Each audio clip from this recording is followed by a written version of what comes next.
JDS Yeshwanthpur ವಿಧಾನಸಭಾ ಕ್ಷೇತ್ರ ಜನತಾ ಸಮಾವೇಶ ಹಾಗೂ ಬೆಳ್ಳಿ ಹಬ್ಬದ ಸಂಭ್ರಮದ ಸಮಾವೇಶಕ್ಕೆ ಸ್ವಾಗತ ಕೋರುವವರು ಶ್ರೀ ಟಿಎನ್ ಜವರಾಯಗೌಡರು ವಿಧಾನ ಪರಿಷತ್ ಸದಸ್ಯರು, ಸ್ಥಳ ಕೊಮ್ಮಘಟ್ಟ, ನೈಸ್ ಗ್ರೌಂಡ್, ಕೆಂಗೇರಿ, ಬೆಂಗಳೂರು। 2 ದಶಕಗಳ ಮಾಜಿ ಸ್ಪೀಕರ್ ರಮೇಶ್ ಕುಮಾರ್ ಅರಣ್ಯ ಭೂಮಿ ವಿವಾದ ಕೊನೆಗೂ ಅಂತ್ಯ ಕಂಡಿದೆ। ಅರಣ್ಯ ಇಲಾಖೆಗೆ ಒತ್ತುವರಿ ಭೂಮಿ ಬಿಟ್ಟುಕೊಡುವಂತೆ ಮೇಲ್ಮನವಿ ಪ್ರಾಧಿಕಾರ ಮತ್ತು ಅರಣ್ಯ ಸಂರಕ್ಷಾಧಿಕಾರಿಗಳ ನ್ಯಾಯಾಲಯ ಆದೇಶಿಸಿದೆ।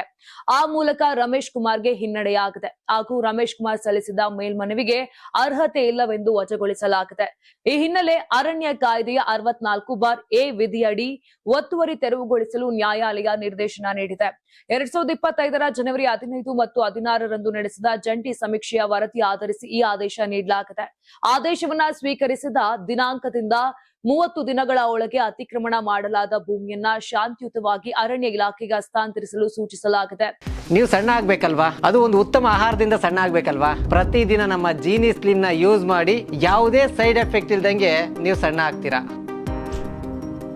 ನಿಗದಿತ ಅವಧಿಯಲ್ಲಿ ಆದೇಶ ಪಾಲನೆ ಮಾಡದಿದ್ದಲ್ಲಿ ಕೋಲಾರದ ಉಪ ಅರಣ್ಯ ಸಂರಕ್ಷಣಾಧಿಕಾರಿಗಳಿಗೆ ಭೂಮಿ ತೆರವುಗೊಳಿಸುವಂತೆ ಸೂಚಿಸಲಾಗಿದೆ।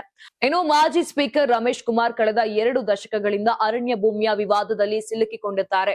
ಅವರ ಹುಟ್ಟೂರಾದ ಕೋಲಾರ ಜಿಲ್ಲೆಯ ಶ್ರೀನಿವಾಸಪುರ ತಾಲೂಕಿನ ಹೊಸ ಉಡ್ಯ ಗ್ರಾಮದಲ್ಲಿರುವ ಸರ್ವೆ ಸಂಖ್ಯೆ 1 ಮತ್ತು 2ರಲ್ಲಿ 60.23 ಎಕರೆ ಭೂಮಿಯನ್ನ ಒತ್ತುವರಿ ಮಾಡಿಕೊಂಡಿರುವ ಆರೋಪ ಕೇಳಿ ಬಂದಿತ್ತು।